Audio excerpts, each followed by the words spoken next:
Hello, hello, hello. We are here excited we are like almost finishing the second day of RevEx Fest, but we have some still more knowledge to share with you. RevEx Fest is brought to you by the team and Modern Sales Pros. For those of you not familiar with Modern Sales Pros, we are the world's largest and highest quality community for those in sales management, sales leadership, sales and revenue operations, and sales enablement, aka our Modern Sales Pros. Our mission is to create an environment for our members to answer the toughest revenue questions out there. If you're not a member yet, you will be invited to join us right after this summit. And we also count with some amazing sponsors. They help us put this RevEx Fest together.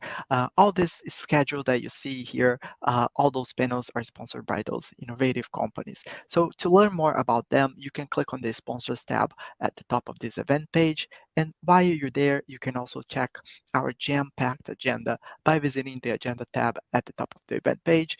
And see everything that you have in store for you for tomorrow and everything that passed. But right now, let's focus on how to get the most out of this session today with us. I'm going to do some housekeeping notes, and then our panelists will do some introductions, start a discussion. We have some time for Q&A, so please make sure to send your questions, and then we have some key takeaways. So in terms of housekeeping notes, please familiarize yourself with GoCast. It's a very good platform. There's a lot of opportunities for you in here. You can check the sponsors tab. There are some gifts possibly for you there, so go ahead and check it. Use the chat, make friends, please engage with us, ask a lot of questions, and as I said before, check out our speakers and sponsors tab at the top of this page. So for right now, I'm so excited to start this panel. Let's pass the mic to Laurie. She's going to be our moderator for this session. Laurie, you can take it from here and we can start the discussion.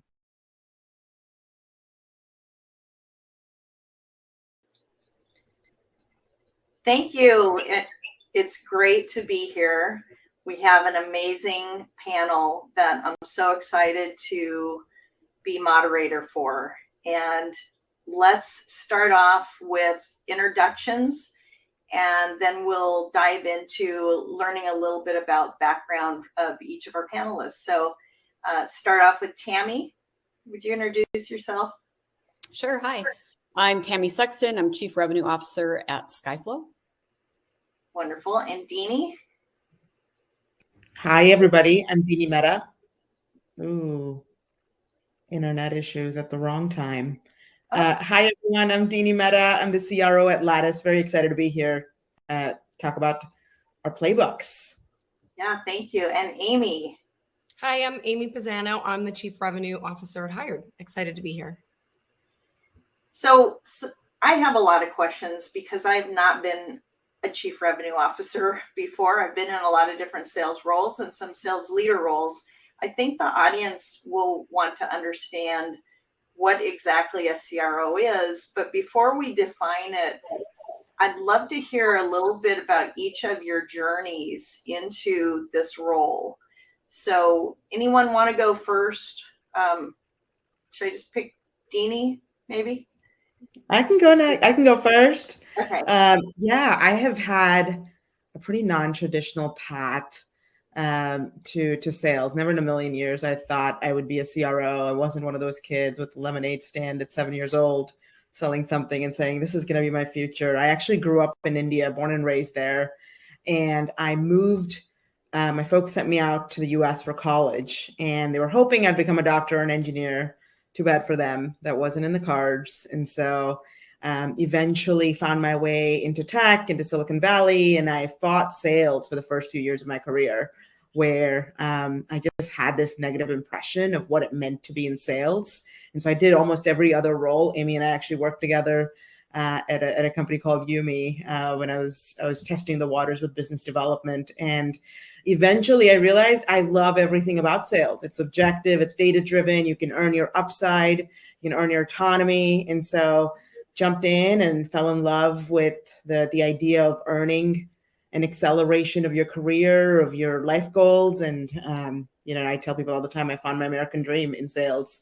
And so for I've now, early on, I thought I just wanted to be in sales, hit my quota, make my commission, and call it a day. Then I started managing a team, and then I was like, this is the role I'm going to retire in, where frontline leadership, it's awesome. I've got my team, we're crushing goals, and it's going to be awesome. And then eventually I started realizing that most rooms, I was the only person that looked like me. And there weren't a lot of women, there weren't a lot of immigrants. And so I think that became my why of going past the sort of frontline leader role, is like, if I want to change the game, I've got to get a seat at the table. And so that's been my driving force or my motivation every morning, which is, how do I create an org where a younger me would have felt more comfortable, felt more seen and belonged. And so, yeah, that's I'm very grateful for the journey. And yeah, that's sort of my non-traditional India to Kansas to CRO path. India to Kansas to CRO. I love it. That's great. How about you, Tammy? How did you end up in a sales journey and in your CRO role now? Yeah, so it was funny when Deanie was saying I thought sales was the enemy. I did too. Like I was in banking and finance, and one of my customers approached me and he's like, you should be in sales. I'm like, oh no, that vacuum cleaner bullshit, that is not me. I am far too classy for that. And I was selling a printer that I actually didn't like, the printer itself, the quality of it. And I learned that I needed to sell a product that I truly believed in. And I went to Parametric Technology, PTC, back in the late 90s, early 2000s. Yes, I'm dating myself. And just had really understood the sales process, like John McMahon, for those of you who know who he is, Medic. That was kind of where all of it was kind of born those years. Since then, I had various roles at EMC. I met Anshu Sharma, who's our CEO and founder at Skyflow, when I was VP of sales at Logic Hub, and then did a short stint at LaunchDarkly, joined as VP of enterprise sales, and then was VP of all the segments by the end, and joined Skyflow about 3 months ago as chief revenue officer. So now I've got, and just like Deanie, the journey was really fun. And every time I got to like a new level, I learned a little bit more about myself. Right now I've got pre-sales, sales operations, sales engineering, SDRs, and then the AEs. So super fun. Wow. That keeps you busy. Yeah, fun. And Amy, how has your journey gone? Well, I guess one thing we're defining is that there is not a playbook, because clearly none of us thought we were going to be salespeople. I always say, like, I kind of had a first career where I did like B2B marketing communications. And I was more the lead producer doing really large events. I think something that it did teach me was I was always working in different industries, and I got really good at kind of like adapting and learning quickly. But as the executor, I just was naturally growing my account. So I eventually moved into sales. And I remember after about a year or so of it, I was like, I am not good at this. I can grow businesses, but sales is not for me. And then I was looking for a career change, and I met Deanie, and I ended up at Yumi in I guess it was like an account manager, still in an account manager role. I was there for a while. And then where I really made my journey into kind of revenue leadership was at a company called Freewill that was acquired by Comcast. And I started there as a relationship manager. And I loved it, like growing accounts, building large businesses, and finding new stakeholders. I loved everything about it. I was really good at it. And when they saw that I could kind of do that, it was like, well, then will you take on the partnership team? And I took on the partnership team, and I loved it. And then there was an opening in the new business team, and I said, I can do that too. And so I was running new business, and I just about every year or so, kind of when I saw an opportunity, I said, I stepped up and I said, I can handle this. I think it makes sense. I continually kind of made the case for why these things should be run collectively. Ended up running at Freewill, new business, existing business, the customer success, and product marketing.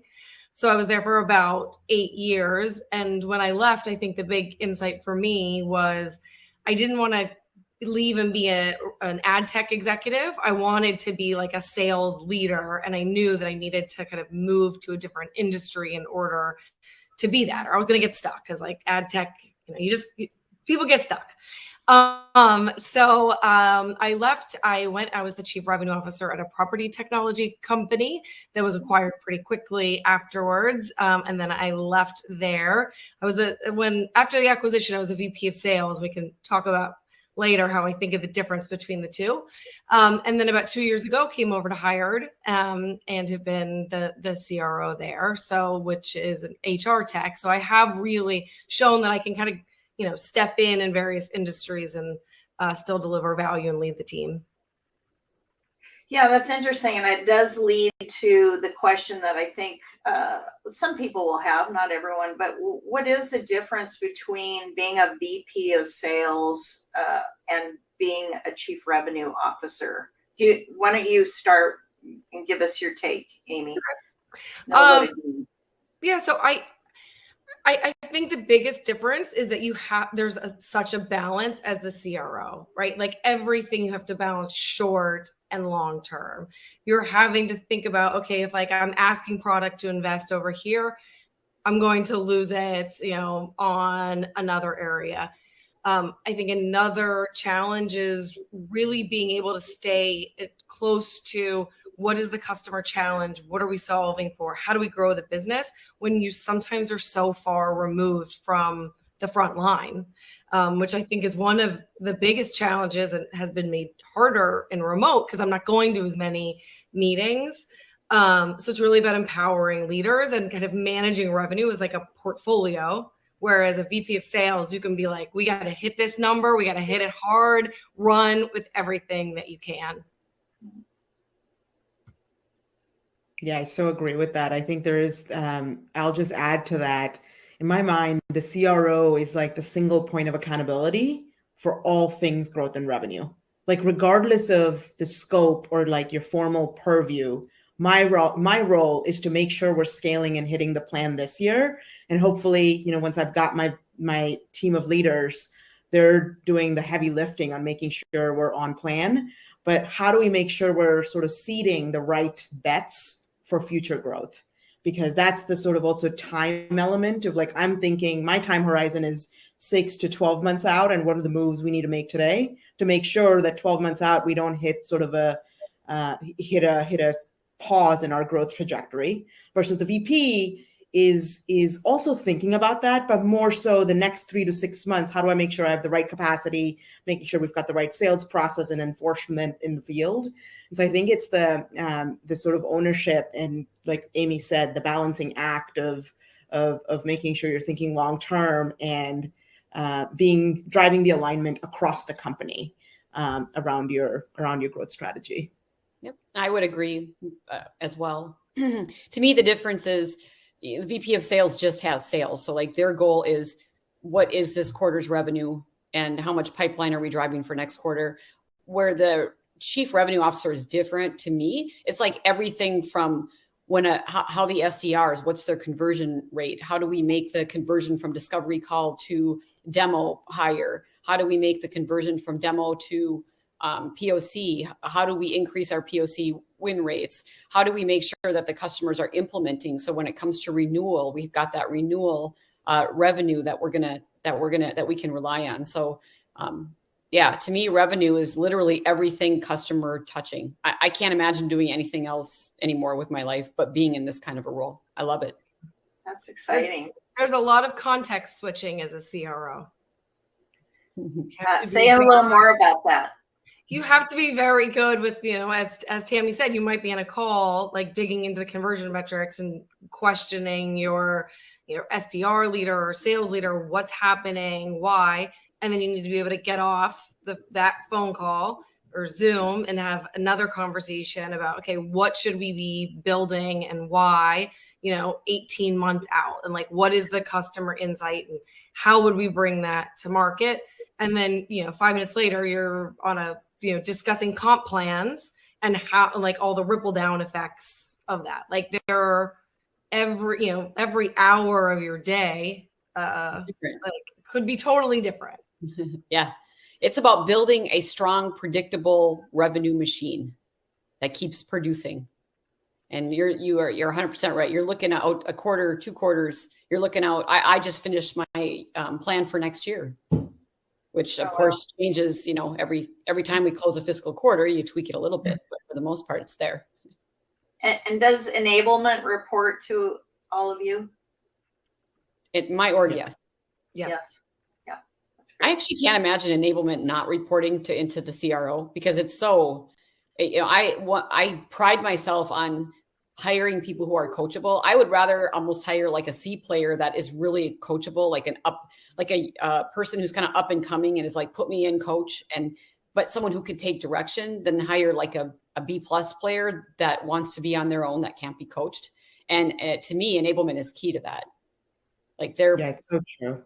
Yep. I think when you're scaling, especially like enablement, a lot of times people view enablement as this, check the box, they're going to help train the team. And training is just one element. I think they're a force multiplier for CROs in terms of what is the culture you want to build? What are the key priorities in the business? And how do you make sure the rest of the company knows that? So that way your team's not getting trained on something that's not on your top 3. Because so much of my job is to make sure that I'm helping us prioritize the most important things. And this is harder as you start scaling. And when we were 100 people, it was much easier to do. And now we're 750, and we've got all these teams and experiments that are very important, but they don't help our numbers this year. So how do we make sure? And I think enablement, that layer can help so much, and not just coaching the teams, but also making sure we're really training the teams on the right things. I think that being that layer of prioritization is essential. And it's hard to kind of personal change management.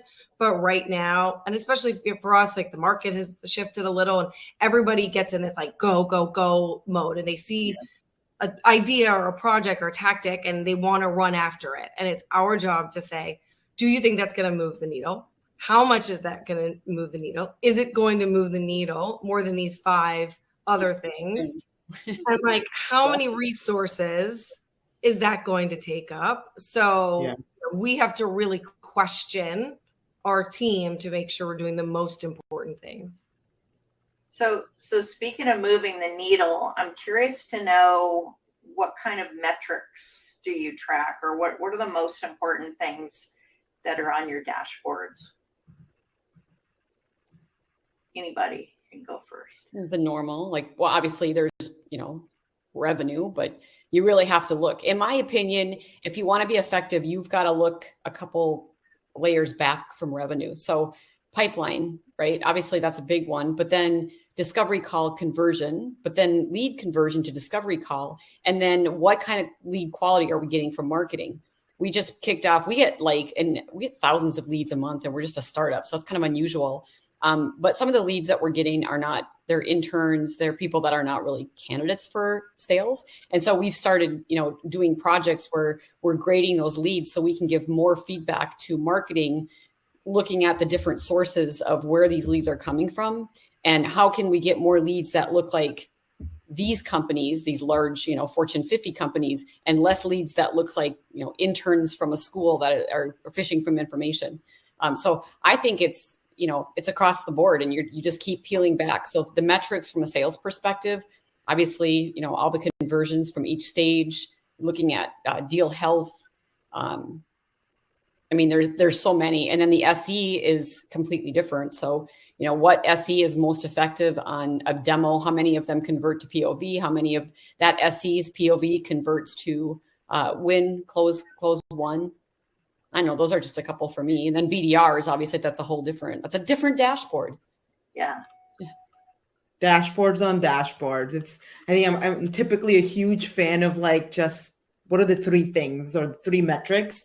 But with this, I was thinking about it. I'm with Tammy, which is you continue to dig in, and there's just to get to the sort of meat of, okay, what are the things we really want to work on? Where's the leverage in the business? You just have to double click and triple click into the conversion rates.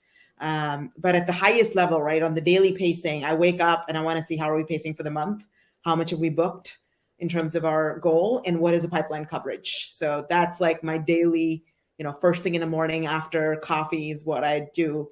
on a weekly cadence, looking at some of our inputs, like how many leads and meetings are coming in, and opportunities, number of opportunities created relative to the ramped reps we have in seat. So how are we tracking against those three metrics? Because that's going to give me a view of, okay, a month and a half from now, are we going to have enough pipeline coverage at the rep level?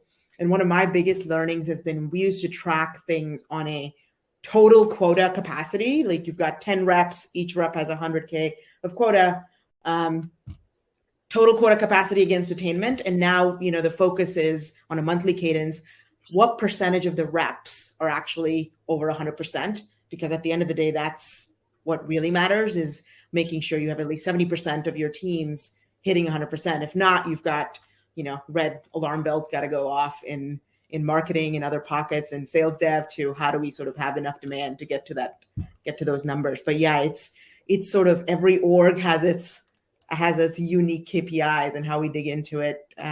You've got to sort of double, triple click into it to get a sense for sort of where do you steer the ship. Yeah, because we have our forecast biweekly, and we have our pipeline biweekly, and so each of my team I know is managing against their key metrics. And that what we've started doing over the last year is every quarter setting up, okay, well, what are the other areas or gaps that we need to lean into? And, what are how are we going to see if we're moving the needle? So whether that's, we think we have a challenge at the top of the funnel, or so what I think as the CRO, you kind of pick the areas where you need to add your additional, horsepower for a team that might be struggling or has headwinds, as opposed along with just the day-to-day metrics. Yeah, so changing direction a little bit. Obviously, we all know, we're well aware that women are underrepresented in B2B selling, and particularly in sales leadership. I'm here with a panel full of CROs who are women, which is amazing. And I wonder, what do you think is something, can you share a story about your leadership style, or what's different about your approach that has added to your team or your company, that that is something, not because you're a woman, but just because you are who you are? Anybody want to go first? Amy's thinking. Look at her. I got stories.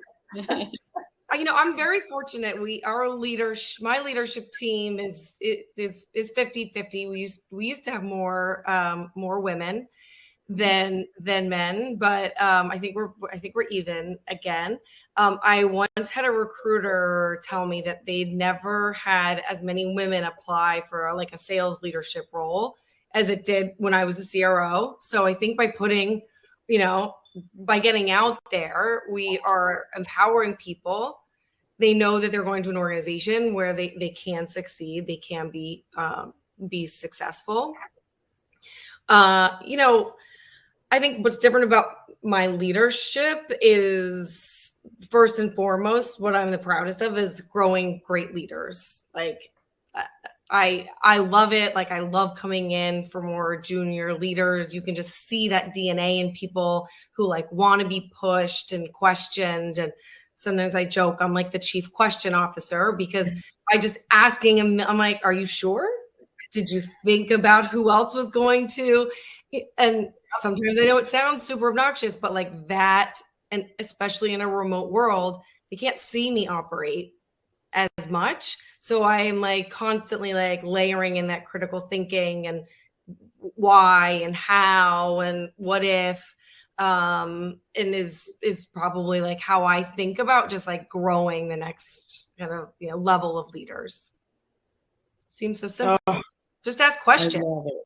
Yeah, chief question officer. I'm stealing that. Yeah, I'm giving myself a promotion right now. Yeah, totally. I love it. I'm CQO now. CQO. I think one of the things I remember early on, maybe I was at this Lean In conference, and Sheryl Sandberg said it, you have to see it to believe it. where to Amy's point, like representation makes such a big difference.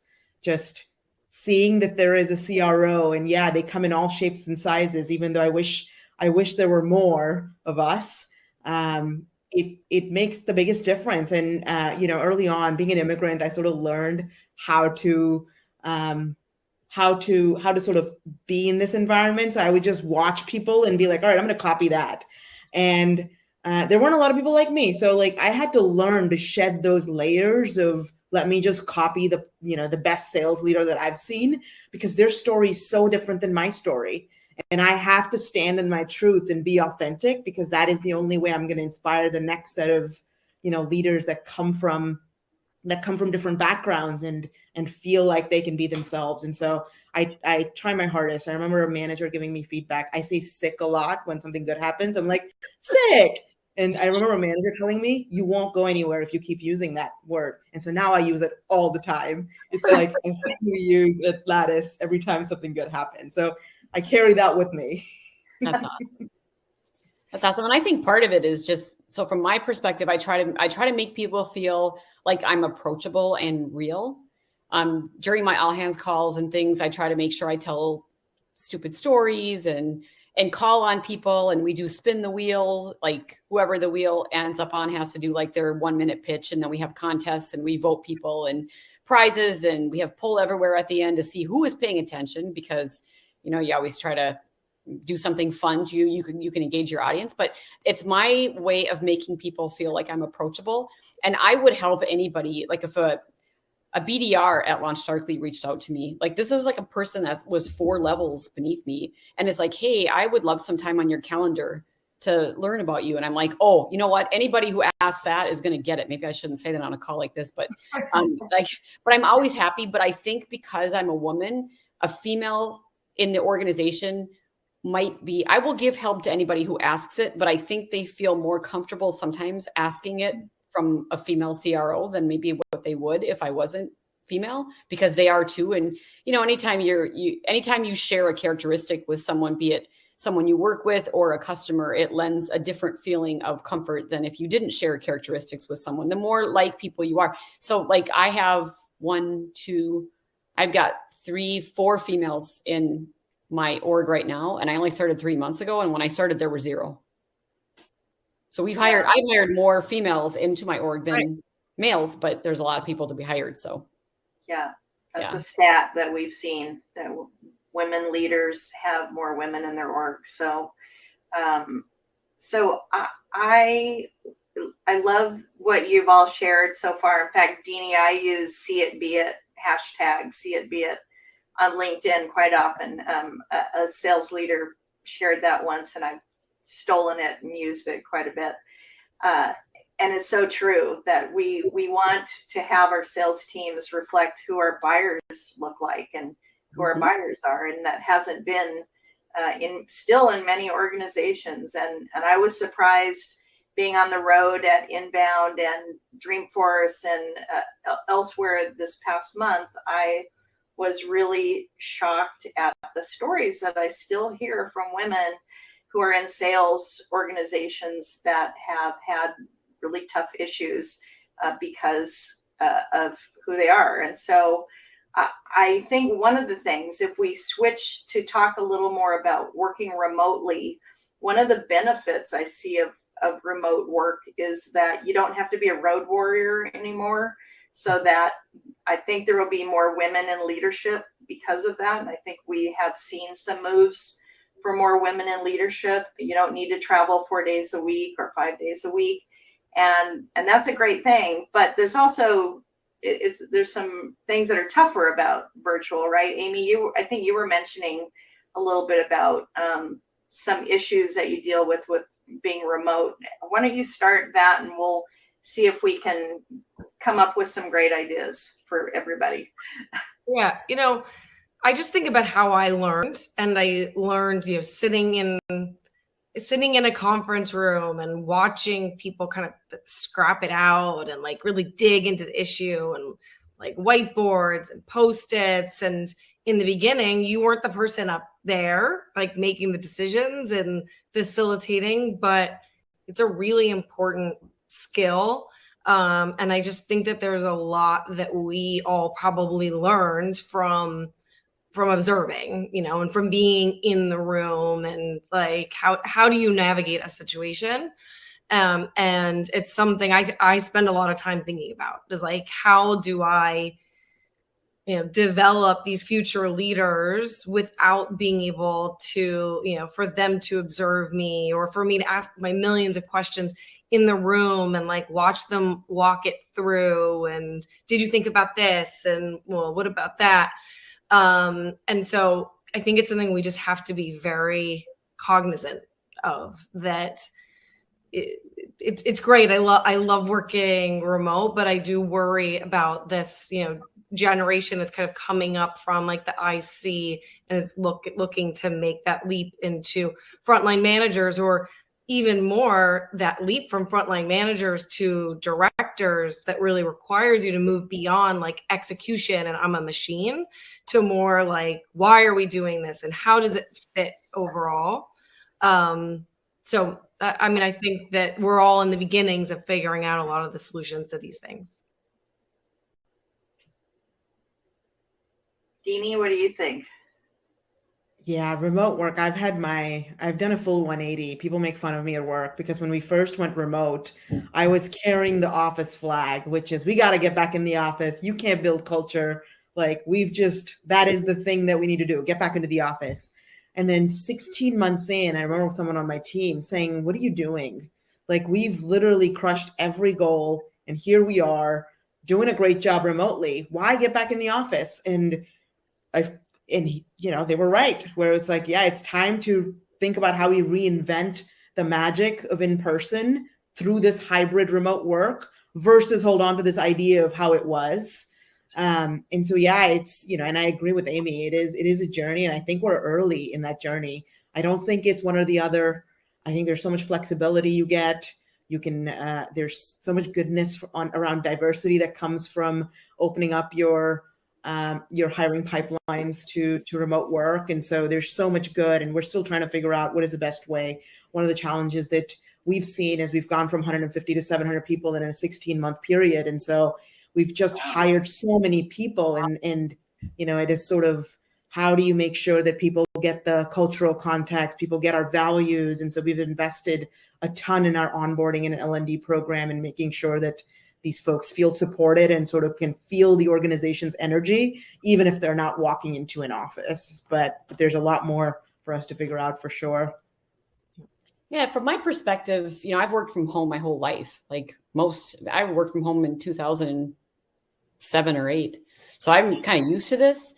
But what COVID did for me, like personally, and obviously would hope it would never have happened, but like, people turn their cameras on. Now, remember back in the day, 4 years ago, whenever, and everybody used Zoom as a way to show PowerPoint to someone when you're not in the room. And that was pretty much all that it was. And now people actually, I think it's a matter of, if I get my team together, like all of the revenue org, twice a year, and then quarterly, we have quarterly business reviews for each of the teams in person, and at least they get that amount of interaction in person. It seems like Zoom and the whatever technology you're using is plenty. I mean, it's good enough to get your work done. And I think that you can be more efficient overall by not having that long commute to work, that long commute home. And I think that it's possible to have the culture, like kind of what Deanie said. I mean, you don't need to be together every day. You just need to be together some days, and then the rest you can be on Zoom, and it's fine. For me, if you also keep your Zooms interactive, it helps a lot. Like, I hate team calls where all the leaders do, and it's me or any of my leaders where all they do is sit and talk. Like, you got to ask questions. My people, everyone knows if their camera's off, I'm going to call on them. So people will have their camera on just because they don't want me to call on them. That's a good one. I like that. Well, so speaking of culture, how do we keep and grow and improve our culture with, there's talk of the economy changing, and, just employees that are maybe moving around more freely than before. How do you maintain or grow a good sales culture? I personally like, I like friendly competition, and I like contests, and because most salespeople are competitive.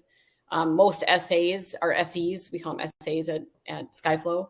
You know, they're fairly, if you can set up some good contests. We did one at Launch Darkly in January that was really fun. We set up a tracker in our recording that said, if you have to say like, what's your dog's name? What's your cat's name? What are you doing this weekend? Is that your family in the portrait behind you? And every time they did that, they got points. And it was an attempt for me to help build awareness that I want reps to build champions and I want SEs to build champions.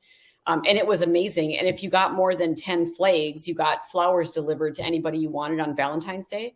So it cost the company like $80 per person that wanted. It was open to everybody. And like we used Chorus. Our Chorus trackers went like through the roof in the month of January, and it never really tapered off to its previous levels. So I think that we made a permanent change. So for me, it's just mostly like having fun. We also have a Slack channel for our PG, our outbound, and they get points when you are the first person to score like a discovery call with someone new, but you also get a kiss off reward, which is like, we have a traveling trophy for the one that posts the funniest customer rejection, basically. And it's to help them get thick skin. But what it really does is it helps them with camaraderie, because camaraderie doesn't need to be in person. It can be on a Slack channel. It can be on Zoom. So that's just some of the things that I do. We just try to make it fun. I like that. Camaraderie doesn't need to be in person. That's great. We have plenty of ways to give crap over Slack, guaranteed. Yeah. It's so true. Go ahead, For us, Amy. I think it's I started at when I started was Vettery, like day one of the pandemic. Like I was supposed to go to the office. Instead, we shut the offices down, and I've done this entire job in front of this giant blue couch that everybody loves to reference.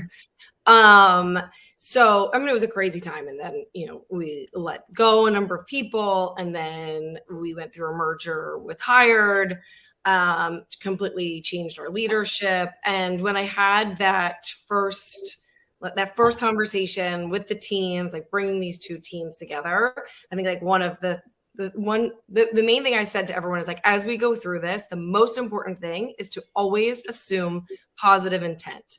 Like there is going to be somebody on the other side of these conversations. It's easy to wonder, like, are we all in this together? And like just kind of laying that foundation that we have to think of the best of each other. Everybody's doing their best here. And then when we brought the teams together and really laid out our values, like I feel like I've never worked somewhere that lives as much like that people first. Like we invest so much in our training. We invest so much in and we have like a great coaching team. We have executive coaches who do management training. And I think people genuinely know that each other has their back. And that comes from the top down.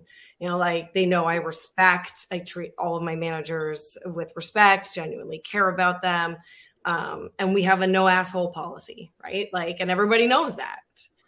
Like it's just not tolerated. You have that published, Amy? It's basically published. Like it's definitely recorded. Are there clear definitions? Yeah. It's one of those things when you see it, you know it.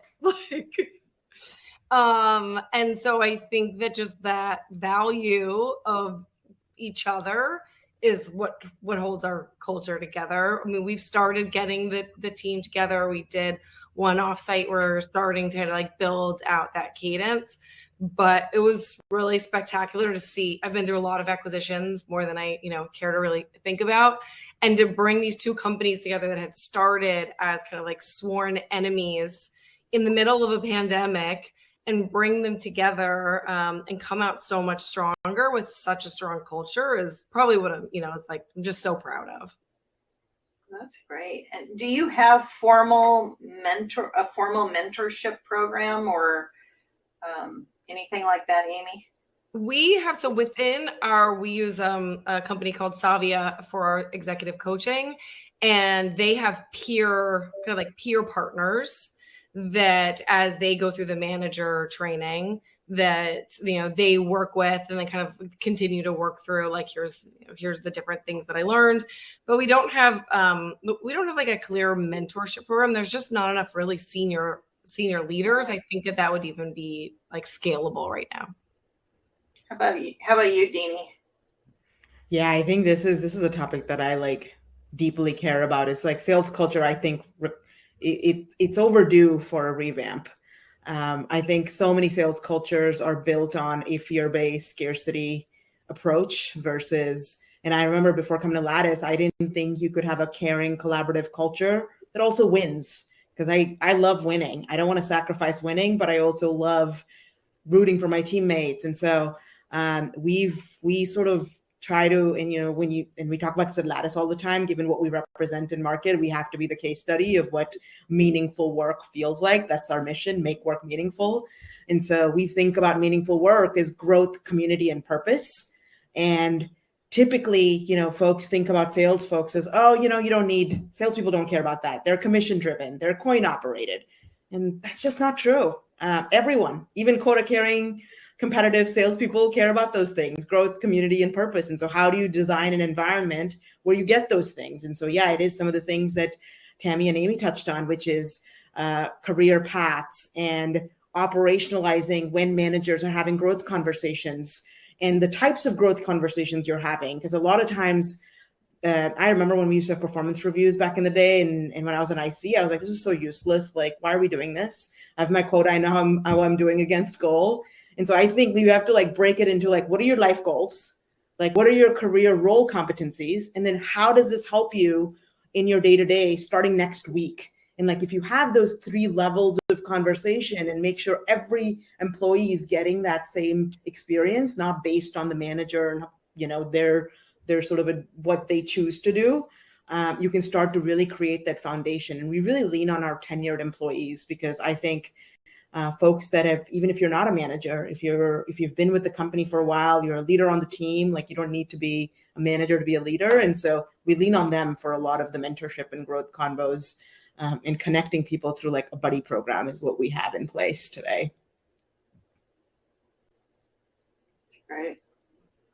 Tammy, do you have anything to add about mentoring? We have kind of what Deanie said. We have a buddy program. We had a formal mentor program at LaunchDarkly, but we're not to the scale yet where you would have that at Skyflow. But we do have people have buddies, and I have skip levels with everybody in my org quarterly, so I get a little taste of what do you want to do in the next couple of years of your life. Where do you want to see yourself in your career? So I literally can tell you that for every person in my org. Well, that's amazing. Awesome. What advice do you have, Tammy, for someone who wants a mentor but isn't sure how to go about it, I guess? Good question. I guess I would find out, kind of question them on, what they're looking, what are you looking for a mentor for? Like, is it career progression? Is it doing something completely different in your life? Like, what are your kind of top goals? And, I don't think that mentors need to go through formal, like, it doesn't have to be formal. Like, I can mentor people. Our CEO can mentor people. Amruta is our product manager chief product manager at Skyflow. She's amazing. So just depending upon if someone approached me with that question, I would find out what their goals were and hook them up with someone, whoever that would be. That's good. And they don't need to be in your organization, right? They could be outside. In fact, I think it's really healthy for people in the revenue organization to have mentors outside to learn about the product engineering and marketing. And there's so many other areas for them in different perspectives. And I think that's really healthy. And even outside the company, I was just going to say, like, outside the org, but even I encourage people to like reach out to folks on LinkedIn that may be like few years ahead of you. I did that all the time when I was a sales leader and had a lot of imposter syndrome, still do. And so I'll talk to people that are like, a couple years ahead and saying, all right, can you have 3 questions? Like, what have you learned? What do you wish you knew? And anything else. And like, I met, a lot of great folks through just cold outreach. And I was shocked that people were willing to spend time with me just through a cold email. So yeah, I think I encourage people to reach out outside the org, but also outside the company. Yeah. Amy, anything to add? Well, I was thinking, because you just said imposter syndrome. So I heard that too. We all picked up on that. my current way to address either my imposter syndrome or anyone else on my team was to remind them that we don't fail up. Like, you, as a woman, you did not fail into this. Like, it just doesn't happen. So, like, think about the other roles that you've had and remember, like, that's just not, it's like almost like, should be almost easier for us to address our imposter syndrome, because it's not, there are some people that just fail up in the world. We are not them. No. And when you see a woman in a leadership position, you almost have like instant respect. Like, usually people have to earn my respect, but if it's a woman in a high level position, you're like, oh yeah, you got your shit together. Yeah. But you know what they've gone through, right, to get there, probably. That's no joke. And yeah, what Amy said, you did. And it's really important for us to tell people that we have imposter syndrome, because then it's like, they're like, oh, well, you got imposter syndrome. Then they're like, I'm probably cool too. And P.S., men have imposter syndrome too. Mm-hmm. I hear it all the time. It's not unique to women. It's not one more piece of baggage we need to carry around exclusively, right? Yeah. Yeah. Oh, that's so interesting. Love hearing your viewpoint. So how would you all summarize, like, what's a key takeaway from the conversation today? What's a piece of advice you could offer up and coming leaders and just people that are working really hard to build their sales orgs? Can I start with you, Deanie? Yeah, I mean, I think what I'm taking away from this convo, I'm taking a lot away, but one of the things, it's like we all have our different backgrounds, but we're all the same, which is when I hear Tammy talk, when I hear Amy talk, when I hear you talk, Lori, I was like, yes, we're all different and doing different things and have gotten here in different paths, but we're all the same, which is encouraging. Like, yeah, we all have imposter syndrome, and yes, we're all sort of tackling this day by day in our own worlds. And in terms of advice to someone that's starting out and working in their own org, I mean, one of the things I like tell myself daily is like, run your own race. It's like sales is a competitive space. I mean, we're in this remote world where you can get in your own head and you start telling yourself stories that you start believing, and like really reminding myself that my starting point is different, my strengths are different, and I'm going to run my own race that's going to feel weird to someone else, but feels right to me, and I'm going to be my authentic self. So I'll encourage all the folks out there to try to embrace that sort of authentic, their own authentic race. That's great. How about you, Tammy? Oh, let me see. What am I going to take away? Hopefully I'll reach out to Amy and Deanie on LinkedIn, and I'll take away some permanent confidence that when I'm having a bad day or imposter syndrome, I can call and say, yeah, I'm clearly not cut out for this role. I don't know what I'm doing. I should never have taken it. So that's kind of funny that everybody, and she's right, everybody is the same underneath. In terms of what advice I would give to anybody, any female leader up and coming, be coachable and listen. Like, when someone gives you feedback or tells you something or asks you some question, like, how do you want to talk to your AE about this behavior? And the manager says, well, I'm going to say, do this and this and this. And you go, ooh, maybe you should form questions to make them come to the conclusion that they should do this and this and this. And when someone gives you coaching or feedback, like, there are so many people out there that say they're coachable and they're not. So don't be them. Be the ones who really absorb it and get better and become a better leader because of it. That's great. Love that. Me? Amy? Yeah. Oh, yeah. I think for me, it's, when I see like kind of my journey, I don't think I waited for anybody to offer me like a new job, right? Like, it was more that I was doing this and the company was growing, and I thought, hey, we're going to need to build this department. And it was just, kind of starting to do like expanding your own scope and then stepping into those roles. And it just allowed me to kind of keep stretching. And then people saw me in a different way. And I wasn't afraid to try new things that I hadn't done. And so it's kind of like it's just like, take control of it, like, be confident in your own path to get there. Yeah, that's great. I know one of the things I did in my last 2 corporate roles was I heard about problems that were going on, and then I wrote a business plan to solve them. So this was at the same company in both roles, but one of them, they had never had an inside sales team. It was a financial company that just had never done that. They only had field sales. And so I wrote a business plan on how I could help them with that. And then I became the lead of that effort. And then I also created a corporate university for the same company because we had some issues with people not understanding, college graduates that were having trouble articulating value propositions and basic things like that. So I think that's can be a good thing to do too, is to listen when people keep talking about the same problems over and over. There's an opportunity for somebody to solve them. And if you have that ability to, to think it through and get some advice and maybe present some options, that's a good path to promotion for sure.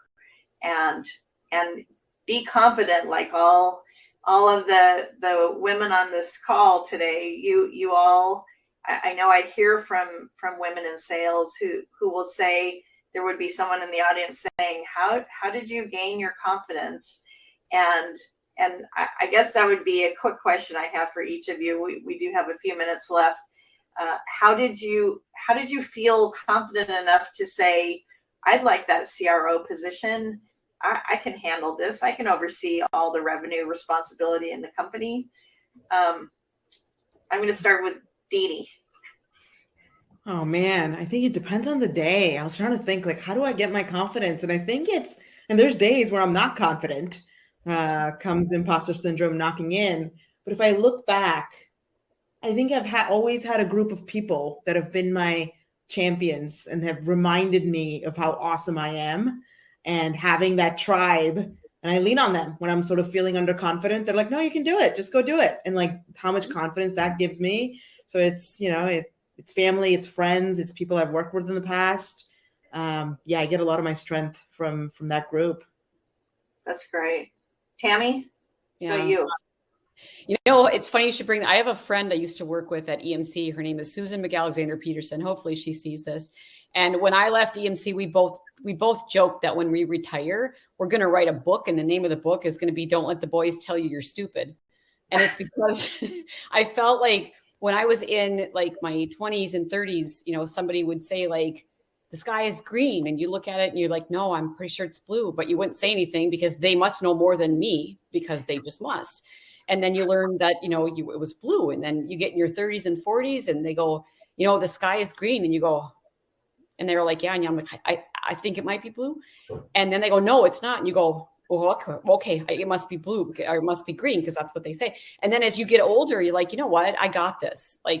And I read a book from John McMahon, who was my mentor in the late 90s, and it was The Qualified Sales Leader. And everything in that book is exactly what I know. And so when I wake up on a day that I think the imposter syndrome sets in, or I'm not confident, I just go back to the principles in the book and my friend Susan in the book that we're going to write someday. We probably will never do it, but we pretend over wine that we're going to. That would be great. I would promote that book for sure.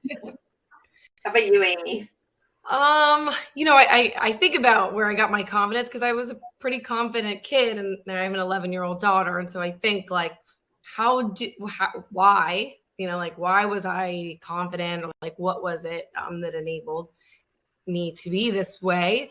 But I think part of it is celebrating your successes, because your successes are the building blocks for your confidence. And so, recognizing when you've done something well and why, how that sets you up for the next thing. And, I think the same thing is having strong mentors. I also, I have had the benefit of, doing a lot of self-work, where I know where my strengths are. I know where my weaknesses are. I've gotten good at knowing where I need to kind of hire to fill those.